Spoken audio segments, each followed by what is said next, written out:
The moment Emily walked into the courtroom in a small Seattle courthouse on a rainy October morning in 2027, the air shifted. Her faded jacket hung loose, her dark hair tangled, and her eyes held a quiet storm. The judge, a grizzled man named Harold Vance, glared over his glasses. Name, title, purpose, he snapped, his voice like gravel. The prosecutor, a slick lawyer named Marcus Reed in a tailored suit, smirked, leaning back as if he'd already won. "Think you're above this, huh?"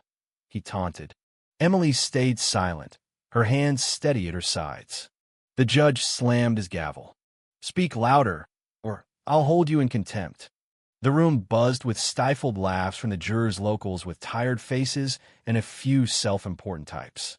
But then Emily tilted her head and whispered, "Cobalt Whisper 9." The words landed like a grenade, silencing the room. The air grew thick, heavy with something unspoken.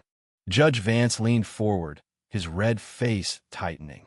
Marcus froze, his pen hovering. A security guard, a young woman named Tara with a tight ponytail, tensed near the door, her hand twitching toward a radio. Emily didn't flinch. Her voice, soft but deliberate, cut through again. "Cobalt Whisper 9. Emergency protocol. Initiate verification."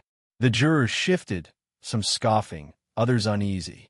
A woman in the jury box, clutching a flashy handbag, snorted. "What? She's a spy now," she muttered, earning a chuckle from the man beside her. But Tara's face paled as she whispered into her radio. A bailiff, a burly man named Greg with a coffee-stained breath, stepped closer, sneering. "Stop wasting our time." Emily's wrist turned slightly, revealing a faint scar like a jagged crescent. Greg's scowl. Faltered had seen scars like that on operatives, the kind who survived things he couldn't imagine. He stepped back, mumbling an apology. In the back, two men in plain clothes stood out. One, tall with a scarred hand, nodded subtly at Emily. The other, shorter, scanned the room like he was memorizing every face. 10 seconds later, every screen flickered. Laptops, tablets, even the courtroom clock froze at 9:32. Gasps rippled through the crowd. A woman in a sharp suit, a city council aide named Clara, leaned forward. "She's just a nobody, probably lost her way to a desk job," she whispered, her voice dripping with scorn. Emily's fingers tightened on the witness stand, but she didn't react. Instead, she pulled a small brass key from her bag and set it down with a deliberate clink. Clara laughed. "What's that, your apartment key?" But Tara, the guard, inhaled sharply. That key wasn't for a homite opened classified vaults. She nodded at Emily, stepping back. Emily reached into her pocket, producing a folded graphite slip no bigger than a matchbook. Tara hesitated, then took it, her eyes widening at the single line of text. "It's live," she whispered, her voice shaking. "S-Class operative code." The juror with the handbag laughed again, but it was nervous now. "She's no agent. Look at her, she's ordinary." Judge Vance slammed his gavel. "Enough. Explain yourself." Before Emily could answer, the courtroom door flew open. A clerk, a nervous young man named Liam, rushed in with a trembling fax. Judge Vance snatched it, his voice faltering as he read, "Subject, Whisper 9. Identity confirmed. Halt proceedings. Await federal escort." The room erupted in whispers. Marcus, his face gray, pointed at Emily. "This is a bluff. No record of her exists." But Emily stepped down from the stand, her gaze sweeping the room. The plainclothes men flanked her, their steps synchronized. She paused, her voice low but piercing. "I'm not here to be judged. I'm here to see who dares make me break my oath." The juror with the handbag shrank back. Marcus fumbled his papers, dropping them. Tara clutched the graphite slip, her hands trembling. Outside, reporters swarmed, cameras flashing. A journalist named Derek, his voice sharp, shouted, "Prove your Whisper 9." Emily didn't turn. A man in the crowd, a local loudmouth named Ray, stood. "I saw her years ago, serving coffee at a naval base in Bremerton. She's no one." A court stenographer, an older woman named Ruth, stood pointing. "I know you." You cleaned tables at that base in 15. Emily pulled a worn notebook from her bag, flashing a single number.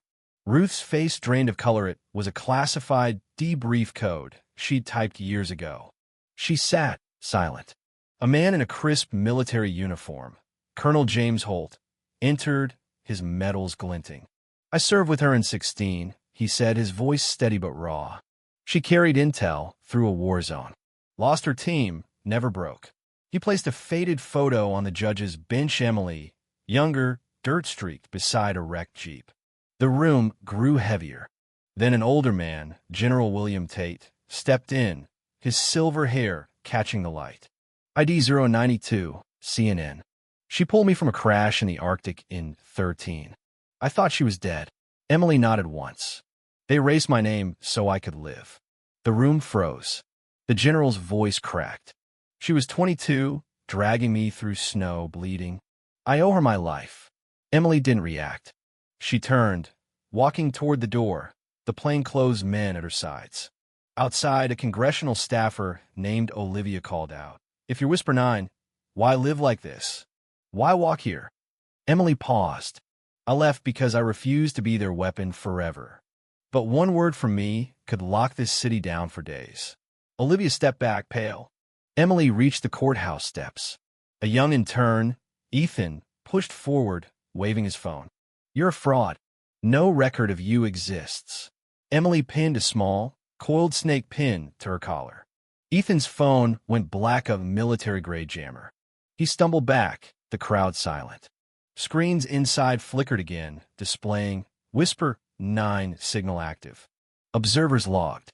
Clearance review initiated. The jurors gasped. Marcus dropped his pen. Judge Vance's hands shook. Emily walked on, the doors closing behind her. The general lingered, whispering, "She is the answer."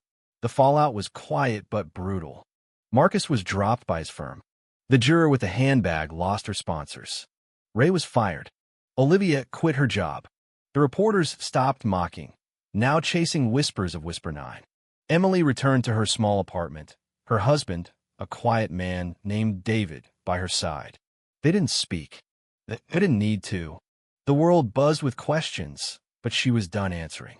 What do you think? Could someone like Emily really exist, hiding in plain sight? Would you trust her silence or fear it? Drop a comment, hit like, and subscribe to keep unraveling stories that make you question everything.